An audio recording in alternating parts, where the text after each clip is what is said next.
ನಮಸ್ತೆ ಎಲ್ರಿಗೂ. ಎಲ್ಲ ಹೇಗಿದ್ದೀರಾ? ಚೆನ್ನಾಗಿದ್ದೀರಾ ಅನ್ಕೋತೀನಿ. ನಾನು ಚೆನ್ನಾಗಿದ್ದೀನಿ. ನಾನು ನಿಮ್ಮ ವೀಣಾ ಸುರೇಶ್. ನನ್ನ ಕಾರ್ಯಕ್ರಮವಾದ ಕಥಾಸರಣಿ ರಾಗಸುತಿ ಜೊತೆ ಕಾರ್ಯಕ್ರಮಕ್ಕೆ ಆತ್ಮೀಯ ಸ್ವಾಗತ ಎಲ್ರಿಗೂ. ಎಲ್ಲ ನಾನು ಹೇಳೋ ಕಥೆನ ಕೇಳಿ, ಹಾಗೆ ಸಬ್ಸ್ಕ್ರೈಬ್ ಮಾಡ್ಕೊಳ್ಳಿ, ಹಾಗೆ ಲೈಕ್ಸು ಕಮೆಂಟ್ಸು ಕೊಡೋದನ್ನು ಮಾತ್ರ ಮರಿಬೇಡಿ. ಇದು ನನ್ನ ಕಥೆ ಮಳೆ ಸುರಿಸಿ ಮುಗಿಲು ಹಗುರಾದಂತೆ ಕಥೆಯ ಮುಂದುವರೆದ ಭಾಗ. ಸ್ಪಷ್ಟವಾಗಿ ನೋಡಿರಲಿಲ್ಲ ಅವಳು. ಆದರೆ ಅವಳಿಗೆ ತಾನು ನೋಡಿದ್ದು ಗೊಂಬೆಯನ್ನೇ ಎಂದು ಬಲವಾಗಿ ಅನ್ನಿಸಿಬಿಟ್ಟಿತ್ತು. ಹೌದು, ಗೊಂಬೆನೇ ನಾನು ನೋಡಿದ್ದು ಈಗ ಎಂದುಕೊಂಡವಳು ಕ್ಷಣ ಮಾತ್ರವೂ ಕೂಡ ಅಲ್ಲಿ ನಿಲ್ಲದೆ ಬಿಟ್ಟ ಬಾಣದಂತೆ ತಾನು ಅವಳನ್ನು ನೋಡಿದ ದಿಕ್ಕಿಗೆ ಓಡಿಬಿಟ್ಟಿದ್ದಳು ಕುಂಕುಮ. ಸ್ವಲ್ಪ ದೂರ ಬಂದವಳು ಸೊಂಟದ ಮೇಲೆ ಕೈಯಿಟ್ಟು ಸುತ್ತಲೂ ನೋಡುತ್ತಿದ್ದಾಳೆ. ಯಾರೂ ಕಣ್ಣಿಗೆ ಕಾಣಿಸುತ್ತಿಲ್ಲ. ಒಂದಿಬ್ಬರು ಹೋಟೆಲ್ ಸ್ಟಾಫನ್ನು ಬಿಟ್ಟರೆ. ಅವಳಿಗೆ ಅನುಮಾನ ಬಂದಿತ್ತು ಈಗ. ವಾ, ನಾನು ನಿಜವಾಗಿಯೂ ನೋಡಿದ್ದು ಗೊಂಬೆನೇನಾ ಅಥವಾ ಕನಸೇನಾರ ಕಣ್ಣ? ಅವಳ ಬಗ್ಗೆನೇ ಯೋಚನೆ ಮಾಡ್ತಾ ಇದ್ನಲ್ಲ ಆಗ್ಲಿಂದನೂ. ಅದಕ್ಕೆ ಹಾಗೆ ಅನಿಸಿರುತ್ತೆ ನನಗೆ. ಇಲ್ಲ ಅಂದಿದ್ರೆ ಕಾಣಿಸ್ಬೇಕಿತ್ತಲ್ವ ಅವಳು. ಎಲ್ಲೋ ಭ್ರಮೆ ಇರಬೇಕು ನನಗೆ ಎಂದುಕೊಂಡವಳು ತನ್ನ ತಲೆಗೆ ಮೊಟಕಿಕೊಂಡು ತಿರುಗಿ ತನ್ನ ರೂಮಿನ ಕಡೆಗೆ ಹೆಜ್ಜೆ ಹಾಕಿದ್ದಳು ಕುಂಕುಮ. ಇನ್ನೇನು ರೂಮಿನೊಳಗೆ ಕಾಲಿಡಬೇಕು ಎನ್ನುವಾಗ ಮನಸ್ಸು ತಡೆಯದೆ ಒಮ್ಮೆ ಹಿಂದೆ ತಿರುಗಿದವಳ ಕಣ್ಣಿಗೆ ಬಿದ್ದಿದ್ದ ಅವನು. ಅರೆ, ಇವರು ಅವರೇ ಅಲ್ವಾ? ಗೊಂಬೆ ಫ್ಲೈಟಲ್ಲಿ ಇವರ ಜೊತೆನೇ ಅಲ್ವಾ ಕೂತಿದ್ದು? ಹಂಗಾರೆ ನಾನು ನೋಡಿದ್ದು ಗೊಂಬೆನೇಯ? ಅದು ಮಾತ್ರ ಪಕ್ಕ. ಹಂಗಾರೆ ಈಗ ಎಲ್ಲಿ ಬಿಟ್ಟು ಬಂದವ್ರೆ ಅವಳನ್ನು? ವಾ, ಅವ್ರ ಅಮ್ಮನೂ ಬಂದಿರ್ಬೋದೇನೋ. ಆದರೆ ಇವರು ಪಕ್ಕ ನಮ್ಮ ಬಾಸ್ ಕೂತ್ಕೊಂಡಿದ್ರಲ್ಲ, ಬ್ಯಾರೆ ಎಲ್ಲಾದ್ರೂ ಕೂತಿರಬೇಕು ಆ ಅಮ್ಮ. ಬಿಡು, ಹೆಂಗಾರ ಆಗಲಿ, ಗೊಂಬೆ ಇಲ್ಲೇ ಎಲ್ಲೋ ಅದೇ. ಹಂಗಾರೆ ನೋಡೋಣ, ಒಂದು ರೌಂಡ್ ಹಾಕ್ಬಿಟ್ಟು ಸಿಗ್ತದೋ ಏನೋ. ವರ್ಧನ್ ಸರ್ ಹೇಳ್ದಂಗೆ ಅಲ್ವಾ ಎಂದುಕೊಂಡವಳು ಅವನು ಕಣ್ಣಳತೆಯಿಂದ ದೂರ ಸರಿದ ಕೂಡಲೇ ಬಂದ ದಾರಿಯಲ್ಲೇ ತಿರುಗಿ ಹೊರಟಿದ್ದಳು ಹುಡುಗಿ. ಅದ್ಯಾಕೋ ಅವಳನ್ನು ಆ ಪರಿ ಸೆಳೆದು ಬಿಟ್ಟಿದ್ದಳು ಪುಟ್ಟ ಗೊಂಬೆ ನಾಟ್ಯ. ಅವಳನ್ನು ನೋಡಿದರೆ ತನ್ನ ಗುಬ್ಬಿಯದೇ ನೆನಪಾಗುವುದು ಅವಳಿಗೆ. ಅವಳು ಇವಳಂತೆಯೇ ಮುದ್ದು ಗೊಂಬೆಯೇ. ಇವಳಿಗಿಂತ 1 ವರ್ಷ ಹೆಚ್ಚಿರಬಹುದೇನೋ ಅವಳಿಗೆ ಅಷ್ಟೇ. ಅದಕ್ಕೆ ಇರಬೇಕು ಈ ಹುಡುಗಿ ಅಷ್ಟು ಸೆಳೆದಿರುವುದು ಕುಂಕುಮಳನ್ನು. ಅರೆ, ಅದೇ ಡ್ರೆಸ್. ಹೌದು, ಇದು ಗೊಂಬೆಯೇ, ಅನುಮಾನವೇ ಇಲ್ಲ. ಇದೆಲ್ಲಿ ಹೋಗ್ತಾ ಇದೆ ಮಗು? ಗಾಬರಿಯಿಂದ ಅತ್ತ ಓಡಿದಳು ಕುಂಕುಮ. ಹೇ ಗೊಂಬೆ, ನಿಂತ್ಕೋ. ಎಲ್ಲಿ ಹೋಗ್ತಾ ಇದೆಯಾ? ಹಾಗೆಲ್ಲ ಒಬ್ಬೊಬ್ಬಳೆ ಹೋಗ್ಬಾರ್ದು, ಗುಮ್ಮ ಬರುತ್ತೆ. ನಿಂತ್ಕೋ ಪುಟ್ಟಮ್ಮ ಎನ್ನುತ್ತಾ ಅವಳತ್ತ ಧಾವಿಸಿ ಅವಳ ಮುಂದೆ ಬಂದು ಮಂಡಿಯೂರಿ ಕುಳಿತು ಅವಳನ್ನು ಎರಡೂ ಕೈಯಿಂದ ಹಿಡಿದಿದ್ದಳು ನಾಟ್ಯ. ತನ್ನ ಡ್ಯಾಡಿ ಫೋನಿನಲ್ಲಿ ಮಾತನಾಡುತ್ತಾ ಇರುವಾಗಲೇ ಅದ್ಯಾವುದೋ ಮಾಯದಲ್ಲಿ ರೂಮಿನಿಂದ ಹೊರಬಂದು ಬಿಟ್ಟಿದ್ದಳು. ತನ್ನ ಪಾಡಿಗೆ ತಾನು ನಡೆದು ಹೋಗುತ್ತಿತ್ತು ಮಗು. ಆಗಲೇ ಕುಂಕುಮ ಅವಳನ್ನು ನೋಡಿ ಓಡಿ ಬಂದಿದ್ದಳು. ಹೌದು, ನನ್ನ ಗೊಂಬೆಯೇ ಇದು ಎಂದುಕೊಂಡವಳ ಕಣ್ಣು ಸಂತೋಷದಿಂದ ಅರಳಿತ್ತು. ಗೊಂಬೆ, ಎಲ್ಲಿ ಹೋಗ್ತಾ ಇದ್ದೆ ನೀನು? ಹಾಂ, ಪುಟಾಣಿ ಚಿನ್ನು ಮರಿ ನೀನು. ಹಾಗೆಲ್ಲ ಮಮ್ಮಿ ಡ್ಯಾಡಿಯ ಕಣ್ಣು ತಪ್ಪಿಸಿ ಹೋಗ್ಬಾರ್ದು ಕಂದಮ್ಮ. ಆಮೇಲೆ ಗುಮ್ಮ ಬಂದು ನಿನ್ನ ಎತ್ಕೊಂಡು ಹೋದ್ರೆ ಅಲ್ವಾ ಚಿನ್ನಮ್ಮ ಎನ್ನುತ್ತಾ ಅವಳನ್ನು ಎತ್ತಿಕೊಂಡು ಅವಳ ದುಂಡು ಗೆನ್ನೆಗಳಿಗೆ ಮುತ್ತಿಟ್ಟಿದ್ದಳು ಕುಂಕುಮ. ನಾಟ್ಯ ಮಾತ್ರ ಮುದ್ದಾಗಿ ನಗುತ್ತಾ ಕುಂಕುಮಾಳ ಬಣ್ಣದ ಸರ ಅವಳು ಕತ್ತಿಗೆ ಸುತ್ತಿಕೊಂಡಿದ್ದ ವೇಲ್ ಜೊತೆಗೆ ಆಟವಾಡುತ್ತಿತ್ತು. ಗೊಂಬೆ, ಹೇ ಗೊಂಬೆ, ಇಲ್ಲಿ ನೋಡು ಬಂಗಾರ. ಏನು ನಿನ್ನ ಹೆಸರು? ಎಲ್ಲಿ ನಿನ್ನ ಮಮ್ಮಿ ಡ್ಯಾಡಿ? ಎಲ್ಲಿದೆ ನಿನ್ನ ರೂಮು? ಹಾಂ ಎಂದು ಅವಳನ್ನು ಮಾತನಾಡಿಸಲು ಪ್ರಯತ್ನಿಸಿದ್ದಳು. ಹ್ಞೂ, ಅವಳಿಂದ ನಗುವೊಂದೇ ಉತ್ತರವಾಗಿ ಸಿಕ್ಕಿತ್ತು ಕುಂಕುಮಗೆ. ಯಾಕೆ ಗೊಂಬೆ ಮಾತಾಡ್ತಾ ಇಲ್ಲ? ಮಾತಾಡಬೇಕಲ್ವಾ ಈ ವಯಸ್ಸಿಗೆ? ಒಂದು 3-4 ವರ್ಷ ಇದ್ದೇ ಇರುತ್ತೆ ಮಗುಗೆ ಎಂದುಕೊಂಡು ಕಣ್ಣು ಸಂಕುಚಿಸಿ ಅವಳನ್ನೇ ಅನುಮಾನದಿಂದ ನೋಡಿ ಅವಳನ್ನು ಮತ್ತೆ ಮುದ್ದು ಮಾಡಿದ್ದಳು ಕುಂಕುಮ. ಗೊಂಬೆ, ಮಾತಾಡು ಬಂಗಾರಿ. ಎಲ್ಲಿ ನಿನ್ನ ಡ್ಯಾಡಿ ಮಮ್ಮಿ ಎಂದು ಕೇಳುವವಳಿದ್ದಳು ಕುಂಕುಮ. ಅಷ್ಟರಲ್ಲಿಯೇ ಹಿಂದಿನಿಂದ ಬಂದ ಗದರುವ ಧ್ವನಿಗೆ ಗಾಬರಿಯಿಂದ ತಿರುಗಿದ್ದಳು ಹಿಂದೆ. Hey, what are you doing? Leave her. Who are you ಎಂದು ಗದರಿದ್ದ ಅವನು. ಹಿಂದಿನಿಂದ ನೋಡಿದವನಿಗೆ ಅವಳು ಯಾರೋ ಎಂದು ಸ್ಪಷ್ಟವಾಗಿ ಗೊತ್ತಾಗಿರಲಿಲ್ಲ. ಅವನಿಗೂ ಗಾಬರಿಯಾಗಿತ್ತು. ಯಾರೋ ತನ್ನ ಮಗಳನ್ನು ಎತ್ತಿಕೊಂಡಿರುವುದನ್ನು ನೋಡಿ. ಮೊದಲೇ ಅವನ ಪರಿಸ್ಥಿತಿಯೇ ಸರಿಯಿರಲಿಲ್ಲ. ಎಷ್ಟು ಜಾಗ್ರತೆಯಿಂದ ಇದ್ದರೂ ಕಡಿಮೆಯೇ ಎನ್ನುವಂಥ ಸ್ಥಿತಿ ಅವನದು. ತನ್ನತ್ತ ತಿರುಗಿದವಳನ್ನು ನೋಡಿ ಸಮಾಧಾನದ ನಿಟ್ಟುಸಿರು ಬಿಟ್ಟಿದ್ದ ಆಯುಷ್ ಆಚಾರ್ಯ. ಸ್ವಲ್ಪ ಸಮಯದ ನಂತರ ಸಿಟ್ಟು ಸರ್ರನೆ ಏರಿತ್ತು ಅವನಿಗೆ. ಅವಳತ್ತ ದಾಪುಗಾಲು ಹಾಕಿದ್ದ ಅವನು ಸಿಟ್ಟಿನಿಂದ ದವಡೆ ಬಿಗಿದು ಹಿಂದೆ ಗಾಬರಿಯಿಂದ ತಿರುಗಿ ನೋಡಿದವಳ ಕಣ್ಣಿಗೆ ಕಂಡಿದ್ದ ಆಯುಷ್ ಆಚಾರ್ಯ ಮೂತಿ ತಿರುವಿದ್ದಳು ಕೋಪದಿಂದ. ಈಗ ನಾನೇನು ಮಾಡಿದೆ ಅಂತ ನನಗೆ ಗದರಿಸಿದ್ರೋ ಮನುಷ್ಯ ಎಂದುಕೊಂಡು ಕಣ್ಣು ಸಂಕುಚಿಸಿ ಅವನ ಕಡೆಗೆ ನೋಡುತ್ತಾ ನಿಂತು ಬಿಟ್ಟಳು. ಏನು ಮಾಡಲು ತೋಚದೆ ಹುಡುಗಿ. ಹೇಯ್, ನಿಂಗೇನು ಬುದ್ಧಿ ಇದೆಯಾ ಇಲ್ವಾ? ಯಾಕೆ ಯಾವಾಗ ನನ್ನ ಮಗಳನ್ನ ಎತ್ಕೊಂಡು ಬಂದೆ ನೀನು? ಹಾಂ, ಹೀಗೆ ಬೇರೆಯವರ ರೂಮಿಗೆ ನುಗ್ಗಬಾರ್ದು ಅನ್ನೋ ಕಾಮನ್ ಸೆನ್ಸ್ ಇಲ್ವಾ ನಿಂಗೆ? ನಿಮ್ಮಂಥವರೆಲ್ಲ ಹೀಗೇನೆ. ಯಾರಾದರೂ ಒಬ್ಬರು ಮಿಕ್ಕ ಸಿಕ್ಕರೆ ಸಾಕು ಅಂತ ಕಾಯ್ತಾ ಇರ್ತೀರಾ ಬಲೆಗೆ ಹಾಕ್ಕೊಳ್ಳೋಕ್ಕೆ ಅಲ್ವಾ? ಲೀವ್ ಲೀವ್ ಹರ್ ಬ್ಲಡಿ. ಕಣ್ಣು ಕೆಂಪಗಾಗಿಸಿ ಒಂದೇ ಸಮನೆ ಗದರುತ್ತಲೇ ಇದ್ದ ವಿಷಯ ಏನು ಎಂದು ತಿಳಿದುಕೊಳ್ಳಲು ಕೂಡ ಪ್ರಯತ್ನ ಪಡದೆ ಆಯುಷ್. ನಿಲ್ಲಿಸಿ ನಿಲ್ಲಿಸಿ ಸರ್, ಪ್ರತಿ ಸಲನೂ ಹೀಗೆ ಮಾಡ್ತೀರಾ ನೀವು? ವಿಷಯ ಏನು ಅಂತ ತಿಳ್ಕೋಬೇಕು ಅನ್ನೋ ಕಾಮನ್ ಸೆನ್ಸ್ ಇಲ್ದಿರೋದು ನಿಮಗೆ, ನನಗಲ್ಲ. ಬೇರೆಯವರ ರೂಮಿಗೆ ಹೇಳ್ದೆ ಕೇಳದೆ ನುಗ್ಗಬಾರ್ದು ಅನ್ನೋ ಕನಿಷ್ಠ ಜ್ಞಾನನೂ ಇಲ್ದಿರೋ ಅಷ್ಟು ಬುದ್ಧು ಅಲ್ಲ ನಾನು. ಏನಂದ್ರಿ ಸರ್ ನೀವು? ನಿಮ್ಮ ರೂಮಿಗೆ ನುಗ್ಗಿದ್ದು ಅಲ್ಲದೆ ನಿಮ್ಮ ಮಗುನ ಎತ್ಕೊಂಡು ಬೇರೆ ಬಂದಿದ್ದೀನಾ ನಾನು? ಆಹಾ, ಎಂಥ ಕಲ್ಪನೆ ಸರ್ ನಿಮ್ಮದು. ಅಲ್ಲ, ನಾನು ಒಳಗೆ ನುಗ್ಗಿ ನಿಮ್ಮ ಮಗುನ ಎತ್ಕೊಂಡು ಬರೋವರೆಗೂ ನೀವೇನು ಕಳ್ಳೆಪುರಿ ತಿಂತಿರ್ತೀರಾ? ನಕ್ಕು ಬಿಟ್ಟಿದ್ದಳು ಹುಡುಗಿ. ನಗುತ್ತಿದ್ದವಳ ಮುದ್ದು ಮುಖದಿಂದ ದೃಷ್ಟಿ ಸರಿಸುವ ಮನಸ್ಸಾಗಲಿಲ್ಲ ಆಯುಷ್ಗೆ. ಅವಳು ಹೇಳುತ್ತಿರುವುದರಲ್ಲಿಯೂ ಸತ್ಯವಿದೆ ಎನಿಸಿತ್ತು ಅವನಿಗೆ. ಸರ್ ಕೇಳಿ ಇಲ್ಲಿ, ಈ ಗೊಂಬೆ ನಿಮ್ಮ ಮಗಳು ಹೊರಗೆ ಬಂದು ನೋಡಿ ಅಲ್ಲಿವರೆಗೂ ಬಂದಿತ್ತು ಗೊತ್ತಾ ನಿಮಗೆ? ಏನೋ ಅದೃಷ್ಟ ಚೆಂದಾಗಿತ್ತು, ನಾನು ನೋಡಿದೆ. ಬೇರೆ ಯಾರೋ ಗುರುತು ಪರಿಚಯ ಇಲ್ದಿರೋರು ನೋಡಿದರೆ ಅಥವಾ ಗೊಂಬೆನೇ ಎಲ್ಲಾದರೂ ತಪ್ಪಿಸ್ಕೊಂಡಿದ್ರೆ ಆವಾಗೇನು ಮಾಡ್ತಾಯಿದ್ರಿ ಸರ್? ಅಲ್ಲ, ನನಗೆ ಇಷ್ಟು ಮಾತಾಡಿದ್ರಲ್ಲ, ನಾನೇನೋ ನಿಮ್ಮ ಮಗುನ ಕದಿಯೋಕೆ ಬಂದಿರೋ ಕಳ್ಳಿನೇನೋ ಅನ್ನೋ ರೇಂಜ್ಗೆ. ನೀವು ಹೇಳಿ ಸರ್, ಈ ಗೊಂಬೆ ನಿಮ್ಮ ರೂಮಿನ ಬಾಗಿಲು ಓಪನ್ ಮಾಡಿ ಹೊರಗೆ ಬರೋವರೆಗೂ ನೀವೇನು ಮಾಡ್ತಿದ್ರಿ? ಎಲ್ಲೋಗಿದ್ರಿ ಸರ್ ನೀವು? ನಾನು ಆವತ್ತಿಂದ ನಿಮ್ಮ ಮಾತು ಕೇಳ್ತಾನೇ ಇದ್ದೀನಿ ಸರ್. ನಮ್ಮಂಥ ಬಡವರು ಮಿಡಲ್ ಕ್ಲಾಸ್ ಜನ ಅಂದರೆ ಮನುಷ್ಯರೇ ಅಲ್ಲ ಅನ್ನೋ ಭಾವನೆ ನಿಮಗೆ. ಅದೇನೋ ಅಸಹನೆ, ಕೋಪ ನಮ್ಮಂಥವ್ರನ್ನ ನೋಡಿದ್ರೆ ಅನಿಸುತ್ತೆ ನಿಮಗೆ. ಯಾಕೆ, ಏನು ನನಗೆ ಗೊತ್ತಿಲ್ಲ. ಅದು ನನಗೆ ಬೇಡವೂ ಬೇಡ. ಆದರೆ ಒಂದು ವಿಷಯ ಅರ್ಥ ಮಾಡ್ಕೊಳ್ಳಿ ಸರ್, ನಾವು ನಿಮ್ಮಷ್ಟು ಶ್ರೀಮಂತರು ಅಲ್ಲದೇ ಇರ್ಬೋದು, ಮಿಡಲ್ ಕ್ಲಾಸ್ ಜನನೇ ಇರ್ಬೋದು, ಆದರೆ ನಾವು ಕಷ್ಟಪಟ್ಟು ದುಡಿದು ತಿಂತೀವಿ ಸರ್. ಯಾರದೋ ತಲೆ ಹೊಡೆದೋ ಮೋಸ ಮಾಡಿಯೋ ಬದುಕೋ ಜನ ಅಲ್ಲ ನಾವು. ಮತ್ತೆ ಒಂದು ಅರ್ಥ ಮಾಡ್ಕೊಳ್ಳಿ ನೀವು, ಬಡವರು ಮಿಡಲ್ ಕ್ಲಾಸ್ ಅವರು ಎಲ್ಲರೂ ಬೇರೆಯವರನ್ನು ಬುಟ್ಟಿಗೆ ಹಾಕಿ ಬದುಕೋ ಜನ ಅಲ್ಲ. ಅವರಿಗೂ ಸ್ವಾಭಿಮಾನ, ದುಡಿದು ಪ್ರಾಮಾಣಿಕವಾಗಿ ಬದುಕೋ ಛಲ ಶ್ರೀಮಂತರಿಗಿಂತ ಜಾಸ್ತಿನೇ ಇರುತ್ತೆ. ಹಾಗೆ ನಾನು ಈ ಗೊಂಬೆನ ಕದ್ಕೊಂಡು ಹೋಗ್ತಾ ಇರಲಿಲ್ಲ. ಎಲ್ಲೋ ಹೋಗ್ತಾ ಇರೋಳನ್ನ ಅವಳ ರೂಮ್ ಎಲ್ಲಿದೆ ಅಂತ ಕೇಳಿ ಅಲ್ಲಿ ಬಿಡೋಕ್ಕೆ ನೋಡ್ತಾ ಇದ್ದೆ ಅಷ್ಟೇ ಎಂದು ಅವನಿಗೆ ತನ್ನ ಮಾತಿನಲ್ಲೇ ಬಿಸಿ ಮುಟ್ಟಿಸಿದ್ದಳು ಕುಂಕುಮ. ತನ್ನ ಅಷ್ಟೂ ದಿನದ ಸಿಟ್ಟನ್ನು ಅವನ ಮೇಲೆ ಕಾರಿದ್ದಳು. ಇನ್ನೂ ತನ್ನ ತೋಳಲ್ಲೇ ಏನೋ ಹೇಳಲು ಪ್ರಯತ್ನಿಸುತ್ತಿದ್ದ ಮುದ್ದು ಗೊಂಬೆಯನ್ನು ನೋಡಿ, ಗೊಂಬೆ, ನಿಂಗೊತ್ತಲ್ವಾ ನಾನು ಬ್ಯಾಡ್ ಅಕ್ಕ ಅಲ್ಲ ಅಲ್ವಾ ಬಂಗಾರಿ, ಅಷ್ಟೇ ಸಾಕು ನನಗೆ, ಬಾಯ್ ಚಿನ್ನಿ ಎಂದು ಮತ್ತೆ ಮತ್ತೆ ಅವಳ ದುಂಡುಗೆನ್ನೆಯನ್ನು ಮುದ್ದಿಸಿದವಳು ಅವಳನ್ನು ಕೆಳಗೆ ಇಳಿಸಿದ್ದಳು. ಅವಳು ಇವಳನ್ನು ಬಿಟ್ಟು ಹೋಗುವ ಮನಸ್ಸಿಲ್ಲದೆ ಇವಳ ಡ್ರೆಸ್ ಹಿಡಿದೇ ನಿಂತಿದ್ದಳು. ಹೋಗು ಗೊಂಬೆ, ನೋಡು ನಿನ್ನ ಡ್ಯಾಡಿ ಅಲ್ವಾ ಅವರು, ಹೋಗು ಬಂಗಾರ ಎಂದವಳೇ ಅವಳಿಂದ ತನ್ನ ಡ್ರೆಸ್ ಬಿಡಿಸಿಕೊಂಡು ಸರಸರನೆ ತನ್ನ ರೂಮಿನತ್ತ ನಡೆದು ಬಿಟ್ಟಿದ್ದಳು ಕುಂಕುಮ. ಅವಳು ಹೋದ ದಿಕ್ಕನ್ನೇ ಕಣ್ಣು ಸಂಕುಚಿಸಿ ನೋಡಿ ಹಣೆ ಸವರಿಕೊಂಡು ಸಣ್ಣಗೆ ಅಳುತ್ತಿದ್ದ ತನ್ನ ಮಗಳನ್ನು ಎತ್ತಿಕೊಂಡಿದ್ದ ಆಯುಷ್ ಆಚಾರ್ಯ. ಯಾಕೋ ಯಾಕೋ ಚಿನ್ನುಮರಿ ಅಳೋದು? ನೀನು ಯಾಕೆ ನನಗೆ ಹೇಳ್ದೆ ಕೇಳದೆ ಓಡಿ ಬಂದಿದ್ದು ಹೊರಗೆ? ಡಡ್ಡ ಏನು ಹೇಳಿದ್ದು ನಿಂಗೆ? ಡಡ್ಡ ಹೇಳಿದ ಹಾಗೆ ಕೇಳಬೇಕು ಅಂತ ತಾನೆ?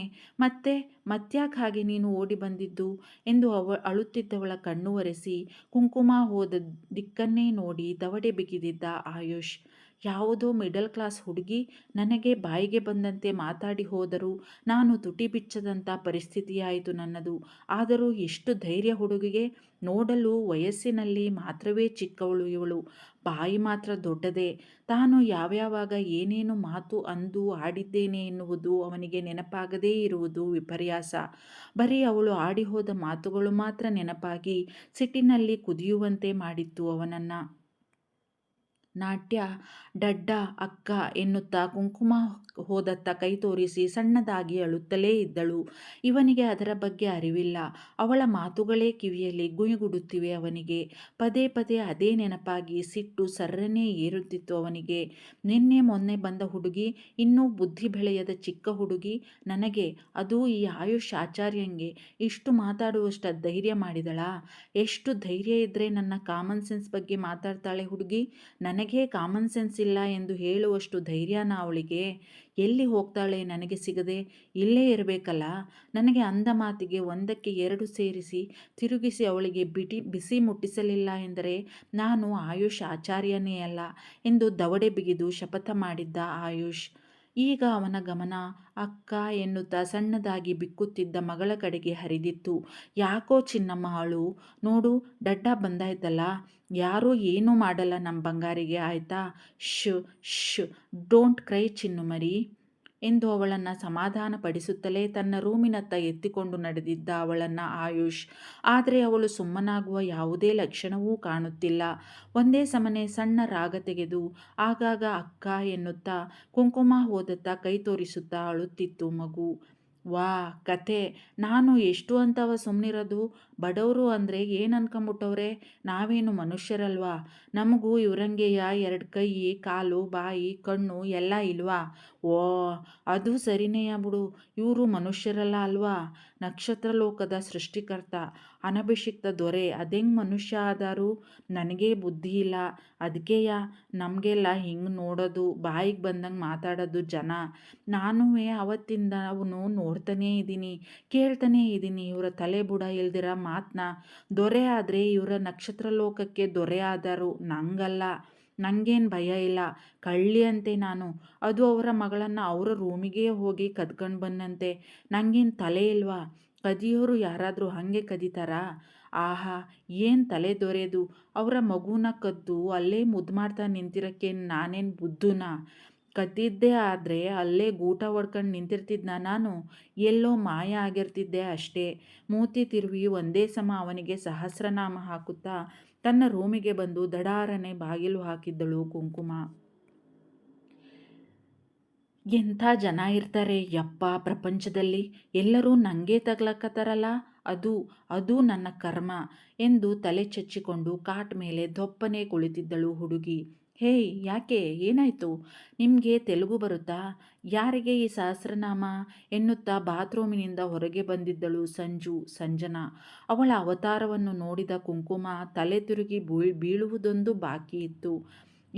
ಇಷ್ಟುದ್ದದ ಚಡ್ಡಿ ಹಾಕಿ ಮೇಲಿಂದ ಗಂಡಸರ ಬನಿಯಂತರದ ಒಂದು ಸ್ಲಿಪ್ ಹಾಕಿದ್ದಳು ಸಂಜು ಅಷ್ಟೇ. ಈ ಜನಕ್ಕೆ ಬಟ್ಟೆ ಹಾಕ್ಕೊಳ್ಳೋಕೆ ಏನು ರೋಗನೋ ತಿಳಿಯಲ್ಲ ನನಗೆ ಯಪ್ಪ. ಅದು ನಿಜಾನೇ ಬಿಡು. ಹೊರಗಡೆ ಜನರ ಮುಂದೆಯೇ ಮಂಡಿಗಿಂತ ಮೇಲಿರೋ ಬಟ್ಟೆನೇ ಹಾಕೋದು ಇವರು. ಇನ್ನು ರೂಮಲ್ಲೇನು ನೈಟಿ ಹಾಕಾರ? ಸದ್ಯ ಬಟ್ಟೆನಾರ ಹಾಕದಲ್ಲ ಪುಣ್ಯಾತ್ಗಿತ್ತಿ, ನನ್ನ ಪುಣ್ಯ ಎಂದುಕೊಂಡು ಹಲ್ಲು ಕಿರಿದಳು ಕುಂಕುಮ. ಏನು, ಏನಾಯಿತು? ನಾನು ಕೇಳಿದ ಪ್ರಶ್ನೆಗೆ ಉತ್ತರವೇ ಇಲ್ಲ. ನಿಮಗೆ ತೆಲುಗು ಬರುತ್ತಾ ಎಂದಿದ್ದಳು ಮತ್ತೊಮ್ಮೆ ಸಂಜು. ಹಾಂ ಹೌದು ಸಂಜನಾ ಅವರೇ, ನನ್ನ ಮಾತೃಭಾಷೆ ತೆಲುಗು. ಅದಕ್ಕೆ ಆಗಾಗ ತೆಲುಗು ಬಂದ್ಬಿಡುತ್ತೆ ಮಾತಿನ ಮಧ್ಯೆ ನನಗೆ ಎಂದು ಮುಗುಳ್ನಕ್ಕಳು ಕುಂಕುಮ. ಓ, ಈಸ್ ಇಟ್? ಹೌದು, ಆವಾಗಲೇ ಸಹಸ್ರನಾಮ ನಡೀತಿತ್ತಲ್ಲ, ಯಾರಿಗೆ ಅದು? ಕಣ್ಣು ಸಂಕುಚಿಸಿ ತಮಾಷೆಯಾಗಿ ಕೇಳಿದ್ದಳು ಸಂಜನಾ. ಅಯ್ಯ, ಅಂಥದ್ದೇನಿಲ್ಲ ಮೇಡಮ್. ಅದೇ ಒಬ್ಬೊಬ್ಬರು ತಾವು ಭೂಮಿ ಮೇಲಿದ್ದೀವಿ, ನಮ್ಮಂಗೆ ನಮ್ಮ ಎದುರಿಗಿರೋರು ಕೂಡ ಭೂಮಿ ಮೇಲೇ ಇದ್ದಾರೆ, ನಮ್ಮಂಗೆ ಅವರು ಎರಡು ಕೈ ಎರಡು ಕಾಲು ಇರೋ ಮನುಷ್ಯರೇ ಅನ್ನೋದನ್ನು ಮರೆತು ಹೋಗಿರ್ತಾರಲ್ಲ. ಯಾಕೆ? ಆಶ್ಚರ್ಯ ನನಗೆ ಇಂಥ ಜನರ ಯೋಚನೆಯ ಬಗ್ಗೆ. ಅಂಥವರೇ ಒಬ್ಬರು ನನಗೆ ತಗಲಾಕೊಂಡಿದ್ರು. ನಾನು ನೋಡೋವಷ್ಟು ನೋಡಿ ಇವತ್ತು ಆಗಿದ್ದಾಗಲಿ ಅಂದ್ಕೊಂಡು ಚಳಿ ಬಿಡಿಸೇ ಬಂದಿದ್ದೀನಿ ಎಂದಿದ್ದಳು ಕುಂಕುಮ. ತಾನೂ ಕೂಡ ತಮಾಷೆಯಾಗಿ ಜೋರಾಗಿ ನಕ್ಕು ಬಿಟ್ಟಿದ್ದಳು ಸಂಜು ಅವಳ ಮಾತಿಗೆ. How crazy you are. ನಿಮ್ಮ ಮಾತು ಕೂಡ ನಿಮ್ಮ ಹಾಗೆ ತುಂಬ ಚೆನ್ನಾಗಿದೆ. ಹೌದು, ನೀವು ಏನು ಹೀಗೆ ಡ್ರೆಸ್ ಹಾಕಿದ್ದೀರಾ? ಯಾವಾಗಲೂ ಇಂಥ ಡ್ರೆಸ್ಸೇನ ಹಾಕೋದು ನೀವು? ನೀವು ನಕ್ಷತ್ರ ಫ್ಯಾಷನ್ನಲ್ಲೇ ಅಲ್ವಾ ವರ್ಕ್ ಮಾಡೋದು ಎಂದಿದ್ದಳು ಕುತೂಹಲದಿಂದ ಹಾಗೂ ಅನುಮಾನದಿಂದ ಸಂಜು. ಅವಳ ಮಾತಿಗೆ ನಗು ಬಂದರೂ ತಡೆದುಕೊಂಡಳು ಕುಂಕುಮ. ಇನ್ನೇನು ಇವಳಂಗೆ ಚಡ್ಡಿ ಹಾಕ್ಕೊಂಡು ತಿರುಗಬೇಕಿತ್ತೇನೋ ನಾನು. ಯಪ್ಪ, ಯೋಚನೆ ಮಾಡಿದರೆ ತಲೆ ತಿರುಗ್ತಾ ಇದೆ ನಂದು. ಅದೆಂಗಿಂಥ ಡ್ರೆಸ್ನೆಲ್ಲ ಹಾಕತ್ತಾರೋಪ್ಪ ಜನ ಎಂದುಕೊಂಡವಳು ಮೇಲೆ ಮುಗುಳ್ನಕ್ಕಳು. ಹಾಂ ಹೌದು ಮೇಡಮ್, ನನಗೆ ಈ ಥರದ ಡ್ರೆಸ್ಸೇ ಇಷ್ಟ. ನಾನು ಯಾವಾಗಲೂ ಇಂಥ ಡ್ರೆಸ್ಸೇ ಹಾಕೋದು. ಎಸ್, ನಾನು ಕೂಡ ನಕ್ಷತ್ರ ಫ್ಯಾಷನ್ನಲ್ಲೇ ವರ್ಕ್ ಮಾಡೋದು. ಆದರೆ ನಾನು ಮೊನ್ನೆ ತಾನೇ ಜಾಯ್ನ್ ಆಗಿರೋದು ಎಂದಳು ಕುಂಕುಮ. ಓ, ಅದಕ್ಕೆ ನಾನು ನಿಮ್ಮನ್ನು ಮೊದಲು ನೋಡಿರಲಿಲ್ಲ. ನಿಮಗೆ ಯಾವ ಡ್ರೆಸ್ ಹಾಕಿದ್ರೂ ಚೆನ್ನಾಗೇ ಇರುತ್ತೆ ಬಿಡಿ. ನೀವು ಆಗಲೇ ಹೇಳಿದ್ರಲ್ಲ ಕೆಲವು ಜನರ ಬಗ್ಗೆ. ಹೌದು, ಇದು ವಿಚಿತ್ರ ಪ್ರಪಂಚ. ಕೆಲವು ಜನರಿಗೆ ಒಂಥರ ಹುಚ್ಚು, ಪ್ರೆಸ್ಟೀಜ್, ದೊಡ್ಡಸ್ತಿಕೆ ತಲೆಗೆ ಏರಿರುತ್ತೆ. ಅವರಿಗೆ ತಾವು ಮಾತ್ರ ಮನುಷ್ಯರು, ಬೇರೆಯವರೆಲ್ಲ ಪ್ರಾಣಿಗಳು ಅನ್ನೋ ಭಾವನೆ ಇರುತ್ತೆ. ಇದು ತೋರಿಕೆಯ ಪ್ರಪಂಚ ಮೇಡಮ್. ಮೇಲೆ ತಳುಕು ಬಳುಕು ಇರಬೇಕು, ಒಳಗೆ ಹೆಂಗಾದ್ರೂ ಇರು, ಆಗಲೇ ಬೆಲೆ ನಮಗೆ. ಇದೇ ಪ್ರಪಂಚ ಎಂದಿದ್ದಳು ಸಂಜು. ವಿಷಾದದ ನಗು ಮೂಡಿತು ಕುಂಕುಮಾಳ ಮುಖದ ಮೇಲೆ. ಯಾಕೋ ಯಾಕೋ ಚಿನ್ನುಮ್ಮ ಏಳು. ಡಡ್ಡ ಏನು ಮಾಡಿದ್ರು ನಮ್ಮ ಮುದ್ದು ಗೊಂಬೆಗೆ? ಡಡ್ಡನ ಗುಮ್ಮಂಗೆ ಹಿಡಿದು ಕೊಡೋಣ ಎಂದಿದ್ದ ವರ್ಧನ್ ಅಳುತ್ತಿದ್ದ ನಾಟ್ಯಪುಟ್ಟಿಯನ್ನು ಎತ್ತಿಕೊಂಡು ಮುದ್ದು ಮಾಡುತ್ತಾ. ಹೌದಪ್ಪ ಹೌದು, ಡಡ್ಡಾನೇ ಎಲ್ಲ ತಪ್ಪು ಮಾಡಿರೋದು. ಎಲ್ಲ ನನ್ನ ಗ್ರಾಚಾರ. ಎಲ್ಲರೂ ಹೋಗಿ ಬಂದು ನನಗೇ ಅನ್ನಿ, ನಾನೊಬ್ಬ ಎಲ್ಲರಿಗೂ ಅನ್ನೋಕೆ ಸಿಕ್ಕಿದ್ದೀನಿ ನೋಡು ಎನ್ನುತ್ತಾ ಗುರ್ರ ಅಂದ ಆಯುಷ್ ಕೋಪದಿಂದ. ಅವನನ್ನೇ ಕಣ್ಣು ಸಂಕುಚಿಸಿ ನೋಡಿದ ವರ್ಧನ್. ಇದ್ಯಾಕೋ ಮಗ, ಏನಾಯಿತು ನಿಂಗೆ ಇದ್ದಕ್ಕಿದ್ದಂಗೆ? ನಮ್ಮ ಚಿನ್ನು ಬಂಗಾರಿಗೇನಾಯಿತು ಅಂತ ನಾನು ಯೋಚಿಸ್ತಾ ಇದ್ದರೆ ನಿಂಗೂ ಏನೋ ಆಗಿದೆಯಲ್ಲೋ. ಏನಾಯ್ತೋ ಮಾರಾಯ? ಈಗಷ್ಟೇ ನಾನು ಹೋಗುವಾಗ ಸರಿಯಾಗಿಯೇ ಇದ್ರಲ್ಲಪ್ಪ ಅಪ್ಪ ಮಗಳು ಎಂದ ತಲೆ ಮೇಲೆ ಕೈ ಹೊತ್ತು. ಅಕ್ಕ ಅಕ್ಕ ಎನ್ನುತ್ತಾ ರಾಗ ತೆಗೆದು ಒಂದೇ ಸಮನೆ ಸಣ್ಣದಾಗಿ ಅಳುತ್ತಿತ್ತು ಮುದ್ದು ನಾಟ್ಯ. ಸರಿಯಾಗಿಯೇ ಕೇಳಿದವನಿಗೆ ಈಗ ಅರ್ಥವಾಗಿತ್ತು ಅವಳ ಮಾತು ವರ್ಧನ್ಗೆ. ಹಾಂ, ಏನಂದೆ ಚಿನ್ನುಮರಿ? ಅಕ್ಕನ? ಎಲ್ಲಿ? ಯಾರು? ಯಾವ ಅಕ್ಕ? ಏನೋ ಇದು, ನಿನ್ನ ಮಗಳು ಅಕ್ಕ ಅಂತ ಅಳ್ತಿದೆ. ಅದ್ಯಾವ ಗ್ಯಾಪಲ್ಲಿ ಅಕ್ಕ ಬಂದ್ಲಪ್ಪ ಇವಳಿಗೆ? ತಮಾಷೆಯಾಗಿ ಕೇಳಿದ್ದ ಗೆಳೆಯನನ್ನ ವರ್ಧನ್. ನನ್ನ ಮಗನೇ ತಟ್ಟದ ಅಂದರೆ ನನ್ನ ತಲೆ ಬಿಸಿ ನಂಗಾಗಿದೆ ಇಲ್ಲಿ. ಅದ್ಯಾವ ಅಕ್ಕನ್ನ ಕೇಳ್ತಾ ಇದ್ದವಳೋ ಅವಳನ್ನೇ ಕೇಳ್ಕೊ. ನೀನುಂಟು ಅವಳುಂಟು. ನನಗೆ ಈ ಮೋಹ ಬೇರೆ ಆಗಿಂದ ತಲೆ ತಿಂತಾ ಇದ್ದಾಳೆ ಕಾಲ್ ಮಾಡಿ ಮಾಡಿ. ಅದ್ಯಾವ ಮುಹೂರ್ತದಲ್ಲಿ ಇವಳನ್ನು ಮೇನ್ ಮಾಡೆಲ್ಲಾಗಿ ಅಪಾಯಿಂಟ್ ಮಾಡಿದ್ನೋ ನನ್ನ ಗ್ರಾಚಾರ ಕೆಟ್ಟು. ಅದೇನೇ ಅಂದರೂ ನನ್ನ ಬೆನ್ನು ಬಿಡ್ತಾ ಇಲ್ಲ, ಬೆನ್ನು ಬಿಡದ ಬೇತಾಳದ ಹಾಗೆ. ಅವಳ ಕಾರಣದಿಂದಲೇ ಇಷ್ಟೆಲ್ಲ ಆಗಿದ್ದು. ಚಿನ್ನು ಬಂಗಾರಿ ಅದ್ಯಾವುದೋ ಮಾಯದಲ್ಲಿ ಹೊರಗೆ ಹೋಗಿದ್ದು, ಇಷ್ಟೆಲ್ಲ ಅವಾಂತರ ಆಗಿದ್ದು. ಥತ್, ಹಣೆ ಒತ್ತಿಕೊಂಡಿದ್ದ ಆಯುಷ್ ಆಚಾರ್ಯ ಅಸಹನೆ ಅಸಹಾಯಕತೆಯಿಂದ. ಅವನ ಮಾತಿನ ತಲೆ ಬುಡ ಅರ್ಥವಾಗಲಿಲ್ಲ ವರ್ಧನ್ಗೆ. ಮೋಹಾಗೆ ಬೈದಿದ್ದು ಒಂದು ಬಿಟ್ಟು ಅವನನ್ನ ನಾಟ್ಯಪುಟ್ಟಿಯನ್ನ ಒಬ್ಬರಾದ ಮೇಲೊಬ್ಬರಂತೆ ನೋಡುತ್ತಾ ಕೂತು ಬಿಟ್ಟಿದ್ದ ವರ್ಧನ್ ಅಯೋಮಯನಾಗಿ. ಚಿನ್ನು ಬಂಗಾರಿ, ಏನು ಹೇಳ್ತಿದ್ದಾನಮ್ಮ ನಿನ್ನ ಡಡ್ಡ? ಒಂದೂ ಅರ್ಥವಾಗ್ತಾ ಇಲ್ಲ ನನಗೆ. ಇಲ್ಲ ನಾನೇ ದಡ್ಡನಾ?